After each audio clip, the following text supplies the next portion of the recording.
Man, it's your boy Eric, aka Young God, coming to you live in the Pink Dungeon, giving it to you real, raw, rugged.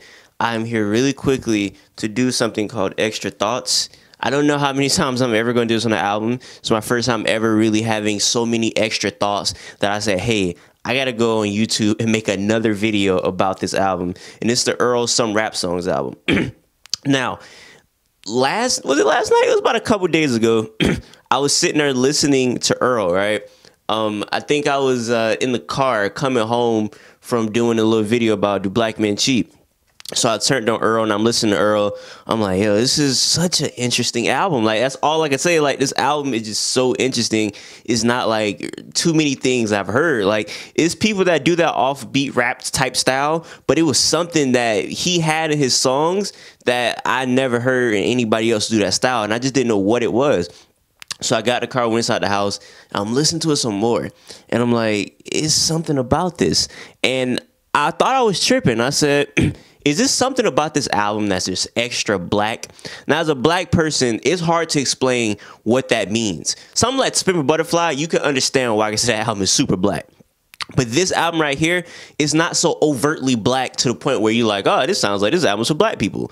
You can listen to the album and be like, oh, this album sounds for everybody, which it is meant for everybody, because I don't think it's so super black to the point where white people are like, oh, it's too much for my ears, nigga boy. Like, it's not that bad, but it's something that's so covert and subtle about the blackness in this album, and I don't know how to explain it still. And I can't explain it with my words, but I posted this somewhere and somebody responded with something that was very, very interesting. And I told him I'm going to quote him. His name is Pusher T, not the real Pusher T, but some nigga named Pusher T. He says, probably one of the most soulful albums that has dropped in recent memory. Album is 100% black all the way through. Whole thing is simultaneously a celebration and acknowledgement of black excellence and black pain. That is beautiful, bro. That's exactly how I feel about it. You know what I'm saying? I couldn't put it in words myself, but he took the words out of what I was trying to get, man. It is the acknowledgement and celebration of black struggle or black pain and black excellence. I couldn't explain it better, because there's so much just subtle stuff that he says where I'm like, oh, that's some black shit. It sounds like he talking to his cousin or something. Like, there's certain stuff he would say, and it was certain things on the other spectrum that he would say that deals with black pain, black suffering, depression in general. But it's something exclusive to black people about this album, because a lot of people suffer depression that's not black at all. But it's something about the black pain in this album, and it's just certain stuff of him. I think it just subconsciously resonating in my mind with him talking about being a king and talking about his queen. There's not a black woman I can't thank. That's bar of the year contender for me right now, man. There's not a black woman I can't thank.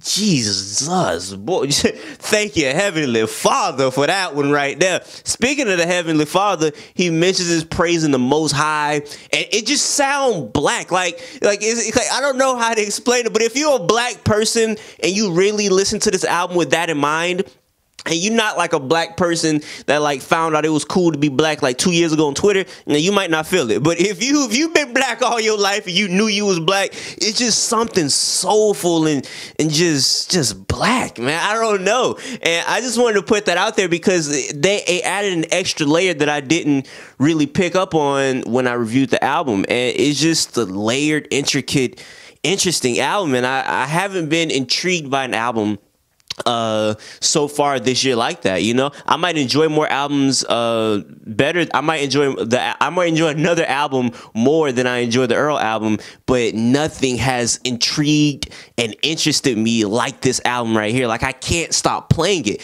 and I'm glad I kept playing it, because I would have never picked up on that black feel. I'm just like, it's just something that's just deep and dark about this. You know what I'm saying, man? It's just chocolate. You know what I'm saying? It's black, bro, and I love it, because the thing about the Kendrick Spimmer Butterfly album, that was overtly black. You know what I'm saying? I love that. You know, he was out there with his blackness.